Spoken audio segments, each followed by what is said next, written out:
Okay, so welcome everybody to another Cyberscope Twitter space where we'll be unlocking the secrets of Web3, this time with Klaytn Foundation. If I'm pronouncing anything wrong, just feel free to correct me. Perfect. Uh, That's the perfect pronunciation. awesome. Thank you so much for joining us today, Neo. I'm sure we'll have a super exciting, really exciting conversation. I think it's our first layer one up for Twitter space, so looking forward to it. Yeah, thanks for having us, Klaytn Foundations, to join this event. Probably I'll just go with a bit quicker like that of myself intro. So I'm Neo. You can just, I'm Neo. You can just call me Neo. I am working, serving as a head of tech advocacy at Klaytn, majorly driving the open source research, R&Ds, and bringing up the great tech roadmap and stack for Klaytn as well. Majorly from the foundation perspective, we are supporting the development of the Klaytn blockchain and ecosystem. Awesome, awesome. Thank you for the brief introduction. So since we moved over with your role within Klaytn, could you just briefly overview Klaytn Foundation and its mission? Yes, as I said, the mission for the foundation, whenever we have a foundation in the concept in the world, normally that is normally think about is managing of a specific stuff, right? So if you look at Klaytn Foundations, as I said, we are supporting the development of the Klaytn blockchain and ecosystem. And as you know, Klaytn blockchain is actually being initiated with the concept with enterprise adoptions in the first place. And we have something what we call the governance council. This governance council is help to vote to make decisions for our layer one, and that's why we're trying to build these decentralized layers of it. But when you think about foundation, currently our role and mission is to support and build the Klaytn blockchain ecosystem and make sure that we'll be successful and being part of keeping our status today as one of the major layer ones in the world in the market. Awesome, awesome. Good to hear. So you guys basically launched in 2019, right? I think this is a great summary that I think you have done your homework, obviously, research you have to. But when you look at it, Klaytn, actually the initial preparations actually, coming back in 2018, but we mined our first block in 2019. But when you imagine that, why that was such a, I would say such a buzz right there that suddenly there's so many adoption because when we found it, we were starting from enterprise adoption first. We have a governance council to target with it. And originally, we have a bunch of major Web2 or Web3 company joining on this governance council. For example, Binance, or in the first place, LG was part of it as well. And then we have been building it from it. But when you imagine that it was back in 2018 that we were initiating this blockchain project as a blockchain arm of Kakao. And after a year of development or so, we successfully mined our first block. And currently we are hitting, with the size of the ecosystem. Um, if I talk about the number, it's crazy. Since Genesis, which is the first block that we mine, we have been hitting 1.6 billion transactions so far. And currently, we are building an ecosystem of all the blockchain.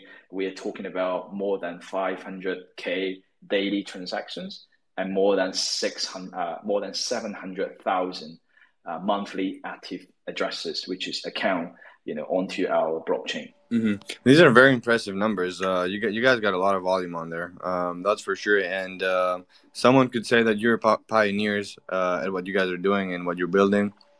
So you kind of got a head start compared to the competition. What's at the minute?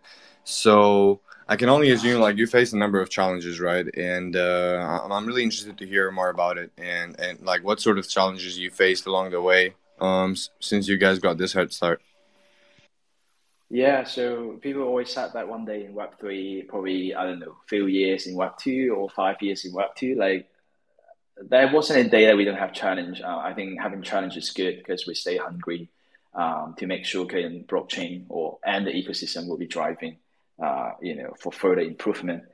In the first place, imagine that back in 2019, upgradable smart contract could be just the major stuff like that. But this is not the case. I was just trying to give an example that at that time, we did not have a lot of libraries that the developers will be able to use and build.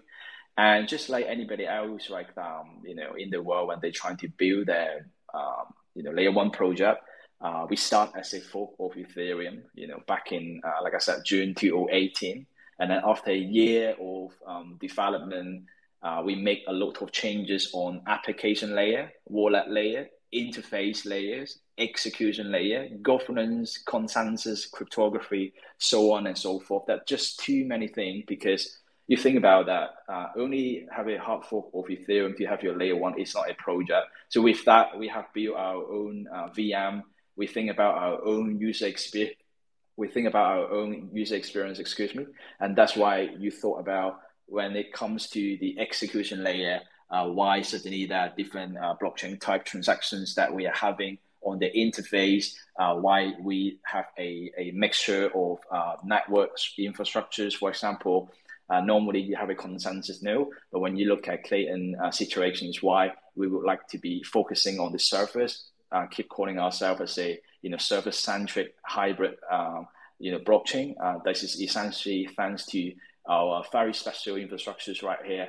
We designed to have consensus node, we have proxy node that to support the consensus node, and we also have the endpoint node serving as an RPC, so that we make sure everybody can run an RPC node and contribute to the ecosystem together at the same time. But when you go back to that, the challenges, to summarize, was we would be having our own user experience. We want to be more scalable than Ethereum in the layer one layer. Then what should we do? At that time, we were thinking about, maybe the consensus algorithm should not be sticking with POW by then. We might be thinking about something else. And that was the reason why, we are fitting with the IBFT. And then we also mixing with the like a proof of stake, because as you know, we have the governance council like that.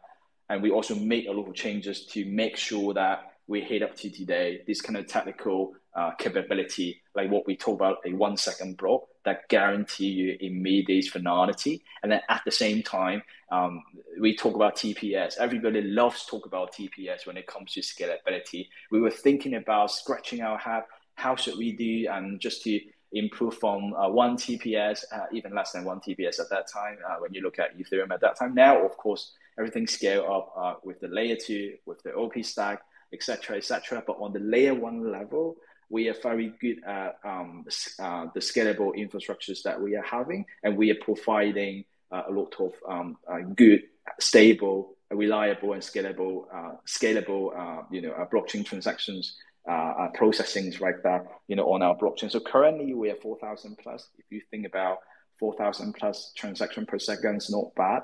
But we always said about that is transaction latency is also important, because sometimes you talk about transaction per second on your chain. It really depends on what type of transactions that you're going to give it, what kind of opcode that you're using. And with that, when we talk about 4,000 plus, we are talking about like the simple Clay transfer from one account to another account, which is pretty much the basic use cases of crypto, to be honest. But then this is one thing, scalability, but hitting with the stable and reliable scalability is also a key major challenges that we were thinking about at that time. When you think about that, yes, you can hit 4,000 plus in 1 minute, but next minute you are like 40 TPS. So this is what we come into the place to talk about. No, we are talking about every single second when we have a block, and on averages we talk about 4,000 TPS. So when you look at the transaction latency, which is end-to-end transaction processing time for one transaction to be happening, all the way from a dApp's request, sending requests to their own RPC, and then all the way having a transaction being mined, the block, and the new block being mined. These transactions end-to-end journey, we are talking about 2.1 seconds at the moment. And then when you compare with other layer one, later on, I think I can share some kind of resources right here. We have done some research, and you can see literally the TPS and the transaction latency of Klaytn is a solid straight line, meaning that the fluctuation is not a lot. Even though remember, we have this volume of transactions that we have like more than 500,000 daily transactions, and it's still the same. Like a stable services that we provide to our users, and most importantly, our builders who are building the app. So, to summarize, the challenges in the first place was the technical challenges. We want to be special. We want to be having our own user experience. That's why the scalability, we make a lot of changes to make sure on our infrastructures, we make different changes on the interface, execution, and synchronization to make sure the network is as scalable, reliable as possible. And then the second one was the adoption.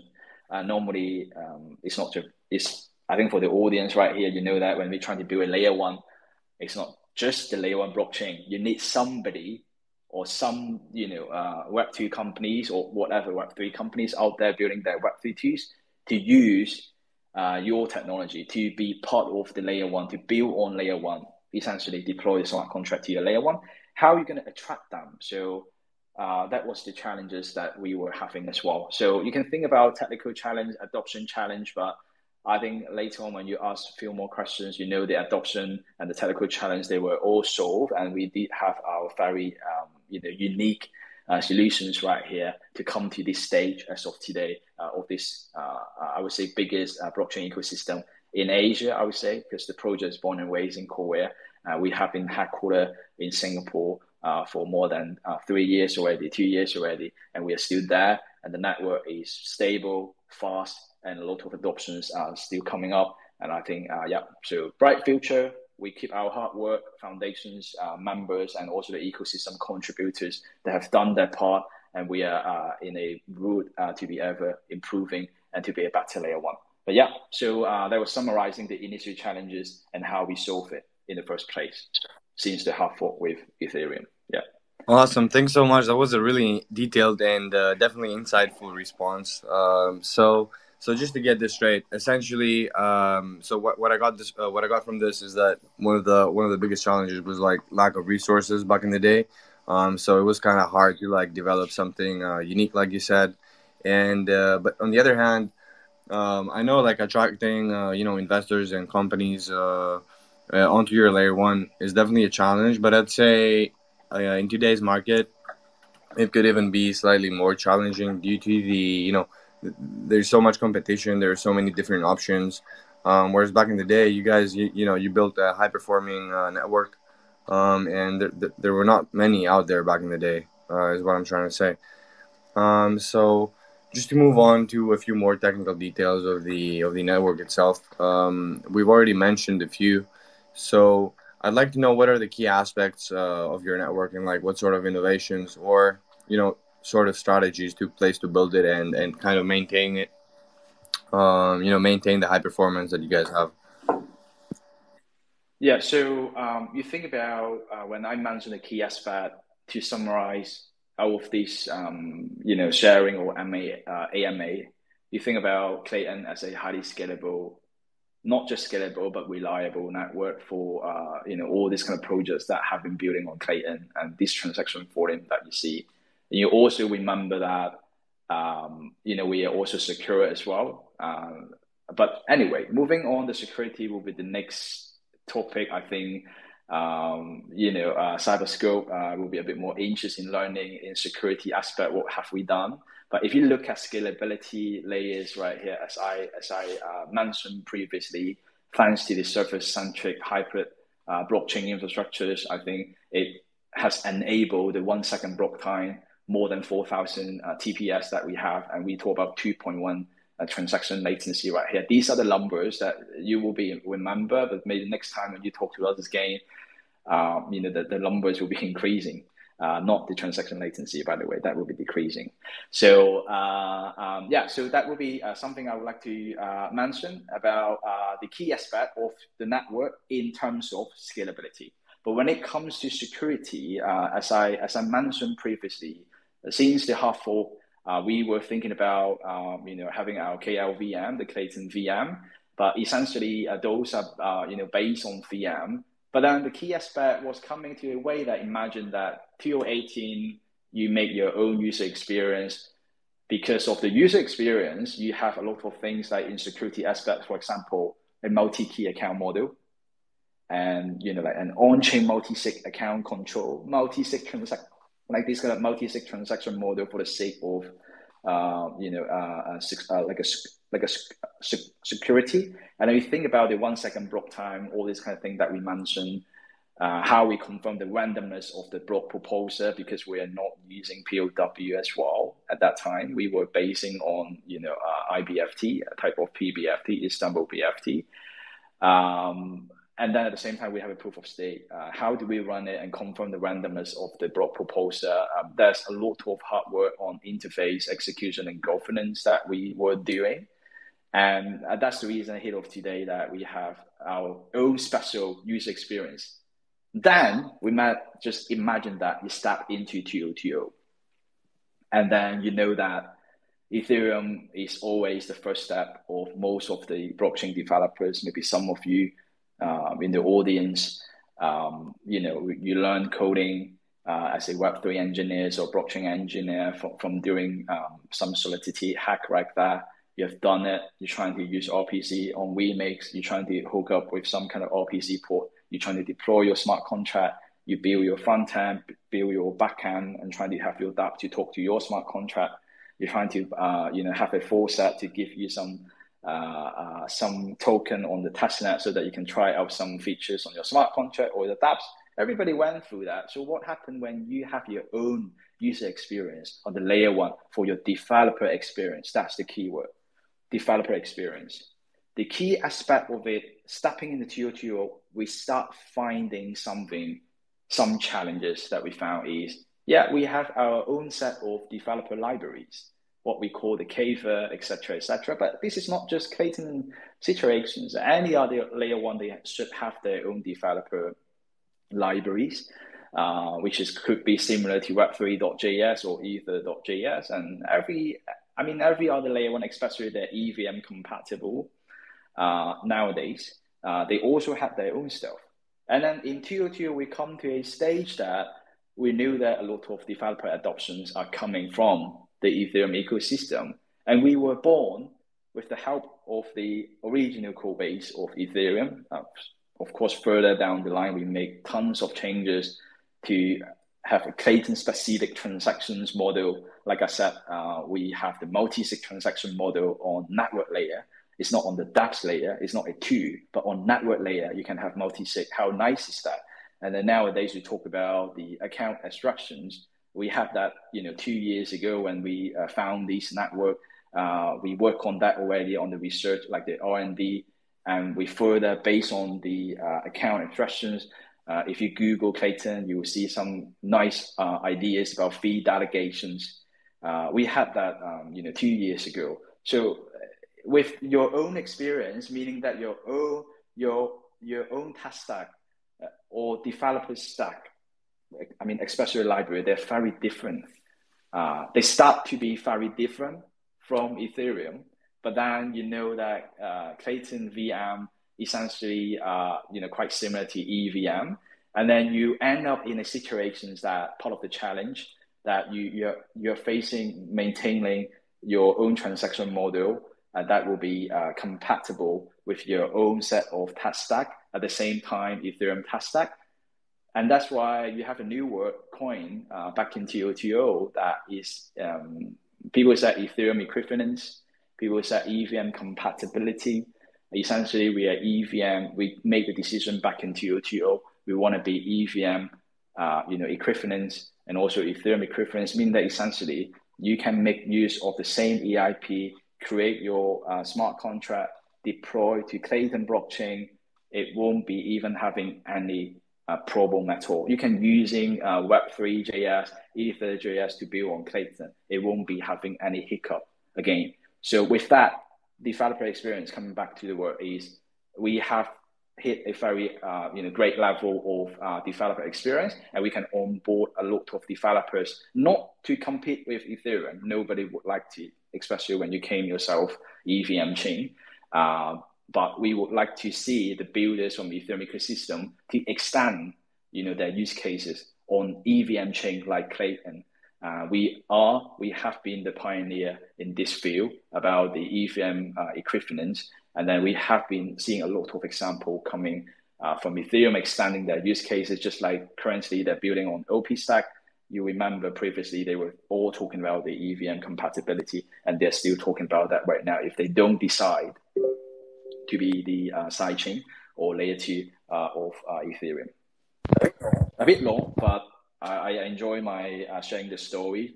With the storytelling, I would like to have our audience to give it, a bit attention and imagine the situations that we were in and why these technical related decisions were made and to become what we are today. Great stuff, Neo. Great stuff. So I'll be honest with you. You mostly answered majority of the questions I'm planning to ask, at least briefly. So yeah, that's all good. I'm still gonna go ahead and ask you, and you can get into a bit more details. So Sure. I know there's been a lot of projects that were built. Like I've obviously done my research, like you said earlier. So I've seen a lot of projects that were built on Klaytn. So from which many were quite successful, I'd say. Would you like to mention some of the most significant projects that benefited from your network, essentially? Yeah, I think obviously we were hitting very hard in the category of layer 1 about metaverse and gaming. You look at DeFi Kingdom, have been building on Klaytn and thriving on Klaytn infrastructures and network as well. We do have a program for them to nurture them to be successful. But of course, DFK, when they came in, they were already a star player in the market. You think about some games like Clay Dice, but there are just a lot of games that are actually building on Klaytn that you know or you may not know. But if you're trying to play the game, if you're trying to use it, you won't be having a lot of it's just like a normal game that you play. You won't be having a lot of problem with the transaction latency, and you have to wait for one transactions to be covered. And other on the DeFi, of course, I have to mention that the K-swap, have been stable on our DeFi, categories. All there's a lot of things that happen also with our integrations, with companies like I would say OpenSea. Of course, this is our major marketplace that we ever integrate with. And then you see we have our own KaiCast and Klaytn wallet as well, especially KaiCast. You will start seeing a lot of amazing features later on. Stay tuned on it. We would love to have more users using that, and we want to bring our users closer, not just the Klaytn blockchain, but especially they can gain some great customer experience and user experience from the dApps building on Klaytn as well. But yeah, those are the, I would say, successful use cases right there. But when you look at our ecosystem map, there's really a lot of company right there. We talk about the projects, more than 300 at the moment that to contribute, like I said, more than 500,000 daily transactions. So it's really a lot that we talk about. I mean, your OpenSea numbers are really impressive as well. I'll get to that in a bit. So just to close the projects and developers bracket, I mean, a lot of users and developers basically take advantage of your high performance capabilities, and they create like innovative solutions and stuff. But I'm really curious to know what sort of tools and resources Klaytn has to offer for those who want to build application on your network. Yeah, it could be. You briefly mentioned about the libraries, like you talked about it earlier, but yeah. Yeah, if I keep talking, it's a bit long, but I will be make it short for this one. So the first point is the developer experience. With that, we have built different developer libraries. For example, if you go to GitHub, when you search awesome Klaytn, essentially you will have a long list of tools that is ever working on Klaytn ecosystem, and you'll be able to use that with whatever new use cases developers will be using in our hackathon, etc., etc. Recently, we are also having what we call the Web3 Klaytn library that will be grouping all these, what you see, the developer libraries like the Ethers extension, Web3.js extension, Web3.j or Pi extension, which is depending on the programming languages, to be honest. But then we just have one Web3 Klaytn libraries to make the developers' life easier. And of course, we want to lower the barrier for people building on Klaytn. We always are trying to push further to improve on the developer experience and tech stack so that the developers will be easier to build on Klaytn. That's the first point. The second point is we are trying to, because yes, we have a lot of adoptions recently already, not just recently, but when you look at the numbers, the volume, they're doing fine, more than fine. They're just thriving. But then the point is all of our adoptions, how can we keep having major adoptions from the Web3 market and also having new builders coming in a place to be successful with Klaytn? We are growing and they're growing as well. Why not, building on Klaytn, based on the, like I said, fast network performance, but most importantly, developer experience is also important. But when you're trying to work and build on Klaytn, that is another area that I did not mention, which is also important. A predictable low gas fee. I'm not saying other are not predictable, but this being predictable is important because if you send a transaction, you want to know exact amount of gas fee that you're going to pay. You want to know the exact gas prices it's going to be for your transactions, and you want that even further. Everybody is not being greedy or not. You want something fast, something cheap, in terms of builders. You want to pay less gas.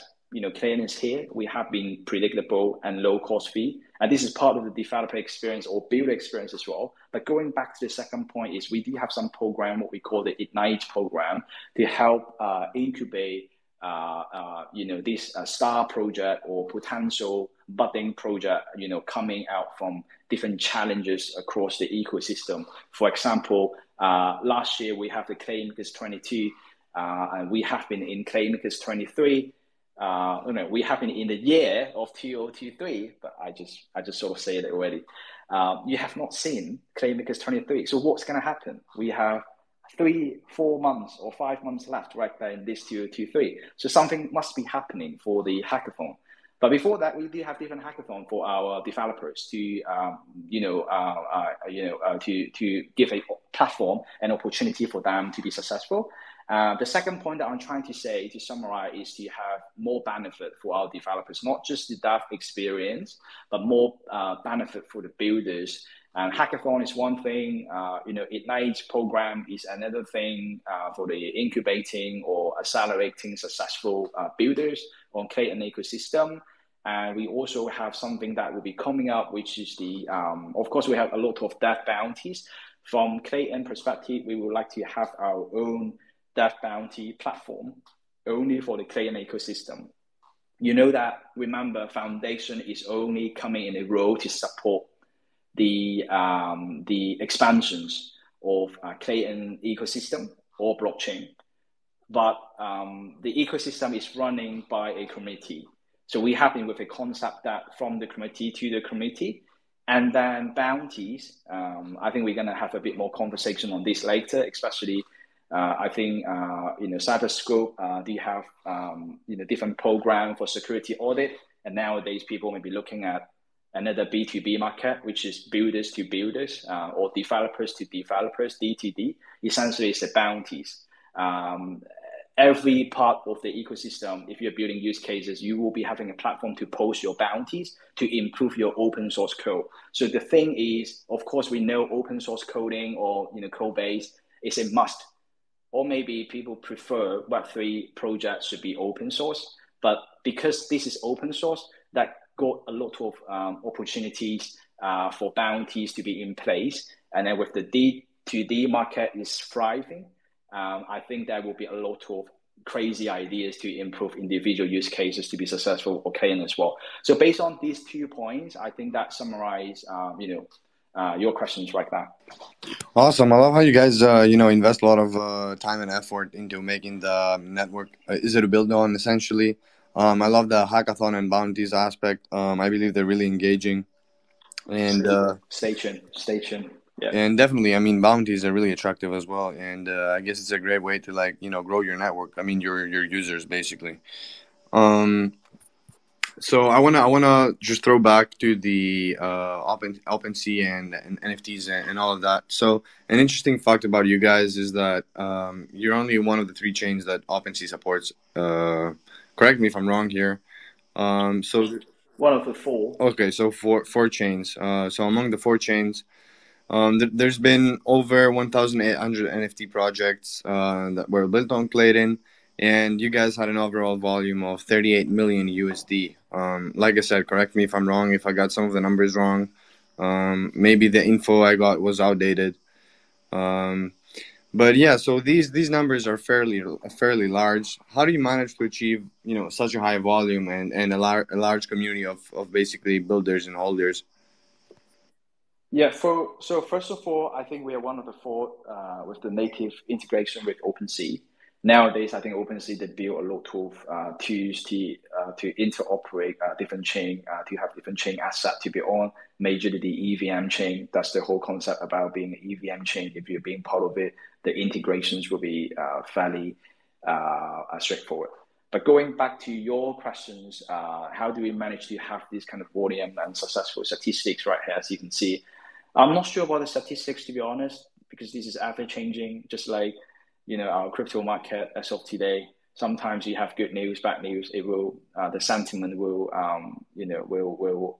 affect the market situation. But going back to this point, we do have a lot of adoptions in NFT, gaming, and metaverse in the past years. Thanks to our 2022, we did have an initiative. Maybe you heard of it before, the Klaytn 2.0. With that, essentially answering most of the questions previously that you answer. We do have a program to support the developers. We make our technical sacrifices at the same time, strengthen our technical capability for our developers to have a smooth developer experience.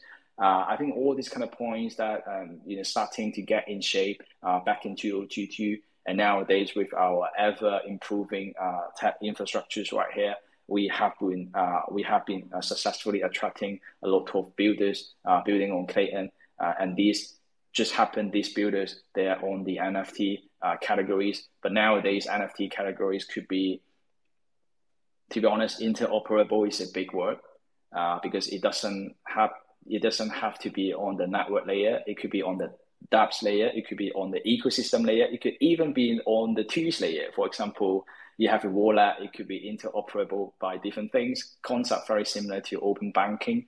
But then the point that I'm trying to make right here is it's also thanks to the ecosystem map. And when you see we have different ecosystem tools by different builders ever integrate to the Klaytn ecosystem, when you hold an NFT, you have a bunch of choices to store or I don't know manage your NFT or even any native tokens as well on Klaytn or any token based on the KIP7 that we have on tokens as well.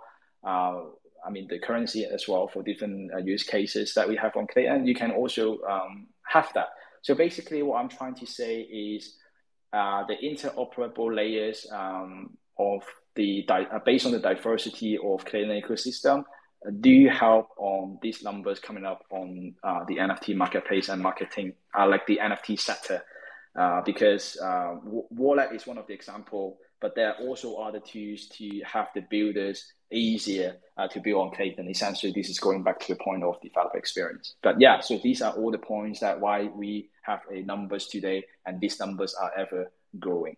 Awesome. So, like, community wise, I'm sure the community plays like a huge role in a new and up and coming layer one network. I mean, you guys have been live for a long time. I'm just throwing back to past when you first launched. So, what were some of these strategies you guys, for example, used to just attract the community, attract more investors and users?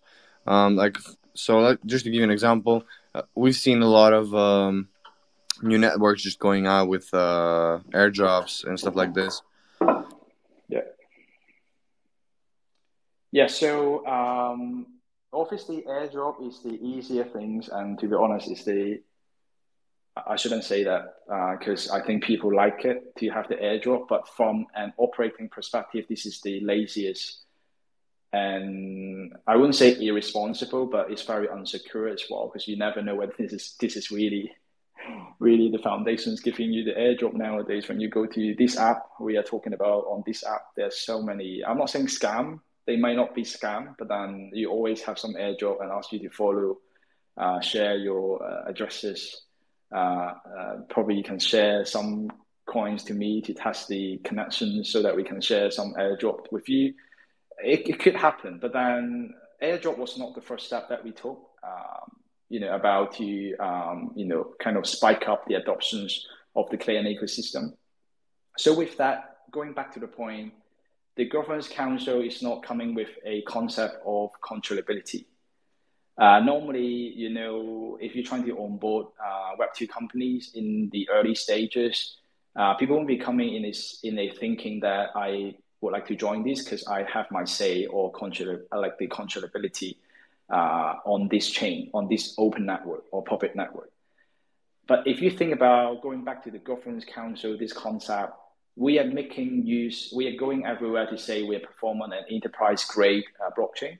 With these big names company joining as a governance council, essentially giving confidence for the smaller one, the newer one, the startup to join it together, to build this together, being part of it. So that was the very first strategy that we were having. We know every adoption is a chain reaction or maybe a domino effect.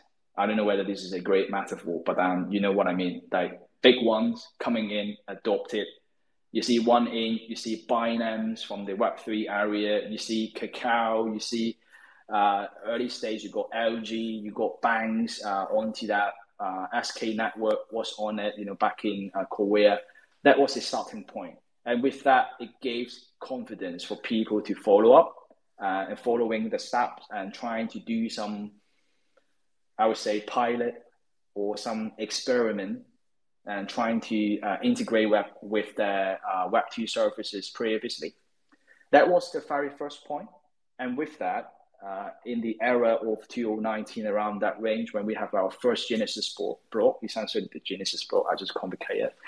And the first block, of course, with that, you have a lot of different things about performance and low fee. It absolutely, if not the cheapest, it might be around the first 10 in the market that is very cheap in terms of the gas fee. With that, the barrier is way lower for builders to develop stuff on it. Even though when they test some features, they won't even go with the testnet in the early stages because the gas fee is very low. They can just test it on the Cyprus mainnet directly to make sure that every features that they expect to have will be fine. And with on and on, all these kind of ecosystem tools being integrated, for example, maybe you have Klaytn, give you the development API. What you need to call, you just call the API. You can do specific stuff on your smart contract on Klaytn that you ever develop or deploy to. And this makes life even further easier with the developer experience that is being improved. And most importantly, the grants, the funding, being dynamic is also important, which we're going to get to the next point.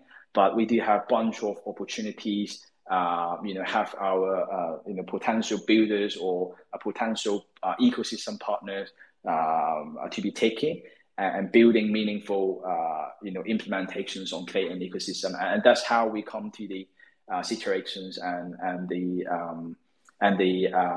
this kind of snapshot of these numbers today that we have ever had about transactions, about EOAs, about NFT holders. And going back to the NFT that you mentioned, the total NFT holders as of today in our ecosystem is around 11.5 million that we talk about. This is the updated number. And the more than 500,000 daily transaction I keep talking about, I think not majority, but I think at least more than 30% or 20% of it roughly is related to the NFT. transactions. Yeah. No, I mean, like I said, the numbers are super impressive, and you're doing well that you're mentioning it over and over again because for today's market, these numbers are actually really, really, they're very notable. So I think we've covered kind of like definitely not all of the aspects, but I guess the majority. Should we also talk about the metaverse side of things? Yeah, we could. Metaverse is also has been one of the focuses that we are having. Yeah. I noticed while I was doing my research. So, okay, let's just generalize it at first. So, we've been hearing a lot lately about it, and I believe the utilities it has to offer, metaverse itself, are kind of endless. So Yep. it's definitely the next step, like to a digital future. So, what are your personal thoughts on the metaverse itself, and how can we benefit from it as a technology? Yeah, to be honest, to be frank, if I go with my personal experience, personal thought, it's going to be way even longer. But I Yeah, I think hear going you. back to your point, I keep reiterating the numbers because these numbers are also everything is open. You can go to our blog explorer, you'll be able to see that. But then going back to the metaverse, I think this is only one of the category that we focus. We focus on gaming metaverse. We group it together. NFT essentially is a just like everybody have been talking about, and that uh, this is finally Web3 give you the concept of ownership, and NFT concept is actually giving impose a very good concept of digital ownership finally. But this is not just digital, but decentralized ownership that we talk about. And you also know that owning one asset on one chain doesn't mean you own the same on the other, because it really depending on the smart contract that you deploy to, which network that you deploy your smart contract to. So going back to the point that on my personal thought about the current state is NFT has ever been the I would say the ingredients for a successful metaverse use cases because even though you only have an avatar like that, it will be on the NFT form of it. And then recently, not recently, but in the past year, people start talking about, NFT, the data on the blockchain. Of course, the transaction data, they're all immutable.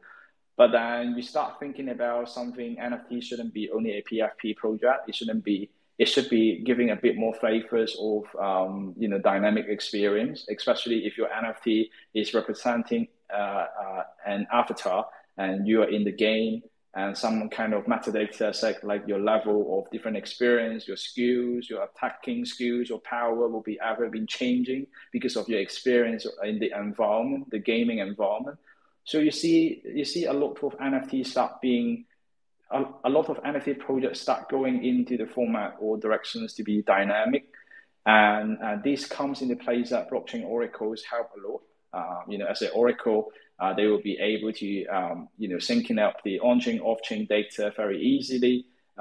Whether you need to have everything on-chain, I don't believe so. But my personal thought right here is NFT is always the ingredients for successful metaverse use cases. What we are missing right now is two things. I think two things. Yeah, the first thing is the barrier, like the entry barrier of the users into the metaverse. If you talk about a 2D metaverse, people won't quite get the point because it just probably just no difference from a game. And essentially, when you talk about metaverse, people connect with AR or VR automatically in the past, and you see a lot of projects trying to have it. The point that I'm trying to make right here is the hardware is not living up. Maybe the new product from Apple would be helping a lot right here for more people to adopting or adapting the new metaverse world. But then that's the first point. We need more to easier the to lower the entrance or the barrier for these people, for ordinary people. I mean, to experience metaverse. That's the first thing. The second thing is going back to the NFT layers, how it could be dynamic and fitting to a more specific user experience, and how different NFT project could be grouping on the metaverse. Essentially, metaverse will be a cross-chain environment, but then you're thinking about that. Like I said, going back to my point, interoperability is a big word. network level, metaverse level. People may even talk about a multi-metaverse. One metaverse is not enough. We were having a concept of multiverse. Now we are having a concept of multi-metaverse. This is essentially that will be going up very soon if there are major adoptions that we see. But nowadays, metaverse are really NFT power. You see a lot of projects even from Klaytn ecosystem. We have the game right here building. They also have their own metaverse environment, trying to have that as well. And even our own developer communities, we do have a developers, what we call the metaverse for the developers community to interact with each other. We can apply a lot of things like the token gate and make sure they are the clay holders to be in, to play around, to interact with different ranks. And there's so many fun factors we can integrate into that. But one word or maybe one sentence to summarize, metaverse is all about user experience. It's not about how cool the technology is. It's not about the metaverse must be building on one ecosystem. If there is a major metaverse applications or use cases that is built out of EVM compatible chain, essentially they can link with the compatible chain based on some layer zero protocol or any interoperability layer that will essentially largely improve the user experience and have more user essentially playing or experience on this metaverse. Yep. I totally agree with you. And I think like one of the major issues to today's metaverse is that it's not as accessible as it should be for new users, and I think there's kind of a lack of knowledge as well. I mean, the technology is out there; it's ready to be used. Basically, it's definitely still under a trial and error stage, but we do have a long way to go. But it's out there ready to be used. So. But I think you cover a point as well. Also, this also apply to developers, right? So, that as of today, if you look at the electric capital research about the developer ecosystem that we are having in the whole Web3 market, last year we only talked about in the shine of 20,000 monthly active developers in Web3. And there's also a key point that how we can increase a lot of adoptions, not just metaverse, but the adoptions of Web3 as a whole in the industry is developer education or the education of new technology are very important for adoptions as well. And these are one of the major areas that we are working on. And you have seen a lot of developer bootcamps from Klaytn as well. And developer education should be the very first step if you're trying to onboard the developers. Only focusing on developers' engagement is not enough. The developer onboarding are also important. Then next step, you think about the engagement to trying to keep your developers' communities with you actively so that you have a vibrant community with you for your ecosystem as well. So this is all we have been doing at Klaytn Foundations, and any foundations in the market, I think in the Web3 market, I think they are similar. But then I think we are taking more responsibilities than other, only making decisions with a bunch of random, executive directors. But we are more like here to decentralize our governance council and make sure Klaytn will be as permissionless as possible. Yet we are not sacrificing the scalability and the reliability of our network as well. Great point right there.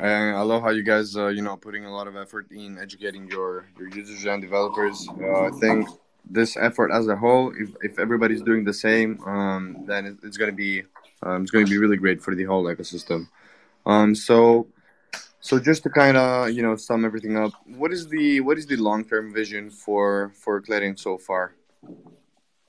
Yeah, so you think about Klaytn, we are hitting in a situations that we have been having a lot of adoptions. The transaction volume is amazing, its performance is building all things, and then we were thinking about the next step is actually adopting what we call the mass adoption trifecta. We want to make sure Klaytn in the long term we are sustainable, we are verifiable, and we will be a bit more community-based. Essentially, as I going back to the point that we are building an ecosystem, it must be community-based. And when we think about being sustainable, there's a lot of things that we're trying to do. Like we need to work out a sound tokenomics. We want to make sure our native currency is a deflationary asset as soon as possible. As you see that a lot of movement that we have been taking since February this year, and trying to have our native currency, as a more valuable and deflationary model. And then you see this is more limited right now. When I come back to the word deflationary, the supply is ever limited. We're trying to work out a robust network to contribute to make sure Klaytn blockchain will be sustainable as well. Why? Because you think about we could be more permissionless, but at the same time, we need to have a great balance of the between permissionless, essentially decentralized, stability, and the efficiency, which is the performance. But essentially, if we keep saying like this, we are going back to the original blockchain dilemma, like the trilemma problems. Like you can only get the best two out of the three between security, decentralization, and scalability. But then the point that being made right here is on the robust network layer, we are trying to make sure we will be permissionless, decentralized as soon as possible, as much as possible. I mean, sorry about that, and trying to success with it. And verifiable is all about the decentralized governance and transparency. We will be keep doing that, and community is the most important. Is we believe the more builders, the better. We just want to see the diversity of use cases on the Klaytn ecosystem. You never know which one become a killer dApps that will drive the major adoption volumes on our ecosystem. We have been building a seamless builders or onboarding right here. Like I said, onboarding is the key. We have been putting together on our builders, like the communities right now with opportunity available to them. So think about the community participations as well. There's a lot of things that we would like to motivate the stakeholder, essentially the Klaytn holders. And that's why you see the Klaytn squares coming up. More people, there will be more and more people could vote on the proposal. If you're the stakeholders, this proposal is there not just to have a fun or grant to do something, but in long term is to improve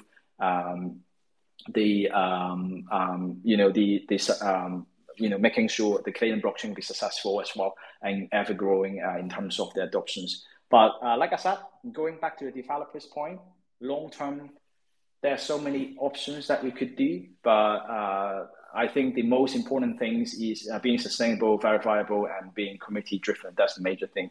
And under sustainable, there's so many things that we could do, as I said, about the robust network, but we want to have a sexy, attractive, tech stack and tech roadmap for our developers as well. We want to see developers who like to keep building on EVM chains, taking Klaytn as a pioneer, as an example. And then with that, we will be having much more use cases and the transaction volume will ever growing.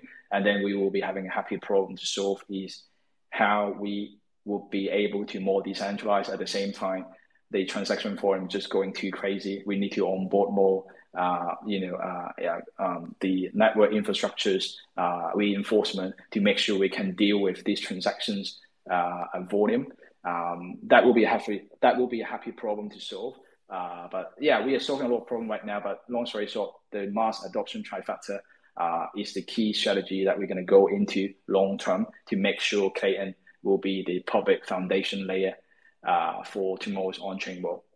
We are talking about on-chain world anywhere. It doesn't mean we're going to skip the off-chain world, but then just saying that Web3 is all about on-chain. Whether you're going to have the integration with off-chain, that's another story. You can take it offline to talk about. But we're trying to be a public foundation layer and the most successful layer one in the market, other than Ethereum, but hopefully amongst the EVM chain in the market. Awesome, Neil. Awesome. Thank you so much for just such a detailed kind of description of the network, and you talked about every aspect. Almost every aspect of it, and I'm really excited. I'm really excited for Klaytn, and I'm looking forward to keep on seeing it thrive amongst the ecosystem. Just one last question. Will you guys be attending any any conferences or conventions in the future? Yeah, I think exactly. Thanks for setting this up. So answering your questions directly, We are all around different major conferences, but you can see major in Asia because, with this market, being a responsible foundation, we advise our ecosystem to be focused more in Asia and bring more opportunities into Asia. And further with that, we also explore different market like, other part of Asia anyway. But we also going to different conferences like EFCC. We were speaking there. But in Asia, coming up in September, we are having Token 2049. We are the major sponsorship, the sponsors of the event. We would love to meet everybody right here who has ever heard of what I'm talking about right here, to meet our Klaytn Foundations or Klaytn ecosystem developers in person at our booth.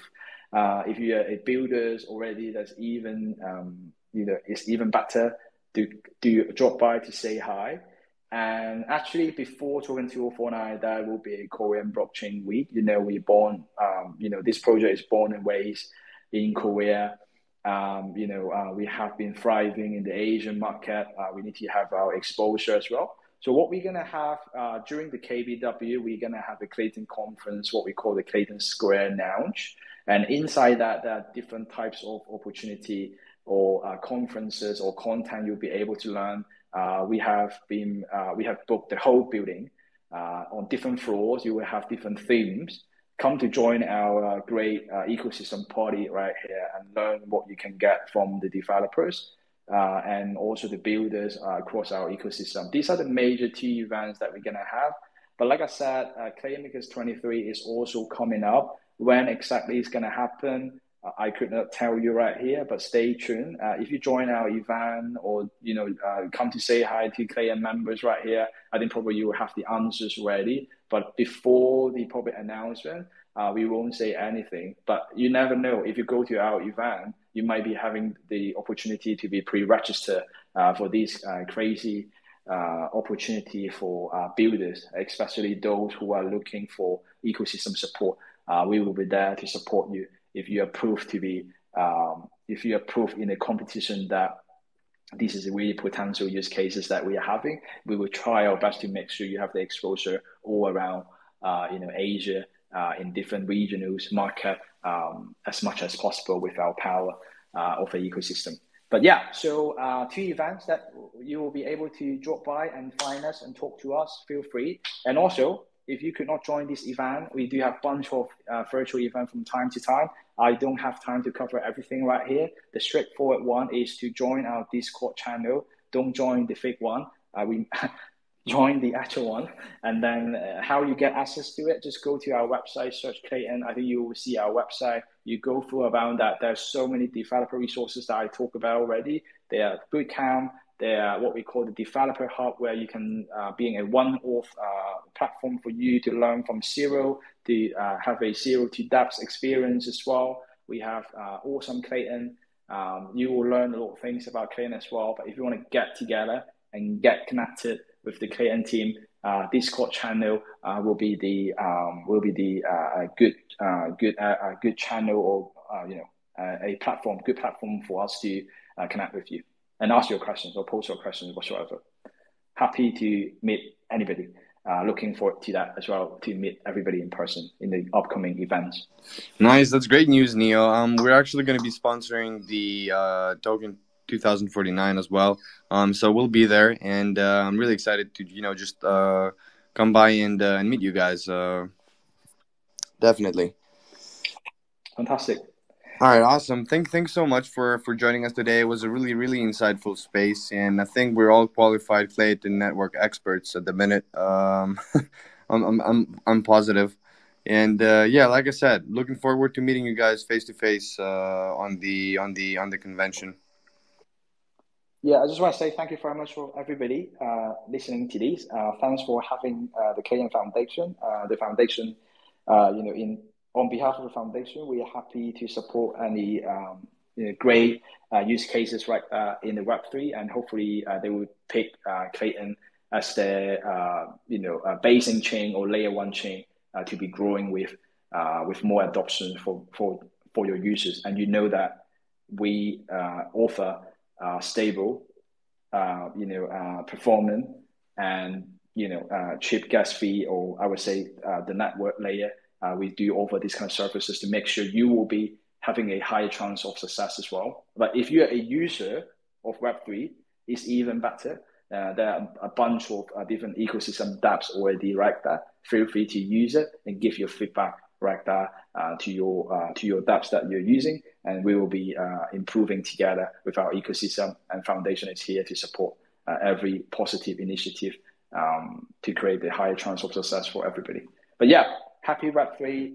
I don't think I would say GM, but just want to say thank you very much for having us. And everybody have a good weekend. And we will be meeting in person or virtually on different Klaytn or Web3 related events later on. Thank you very much, everybody.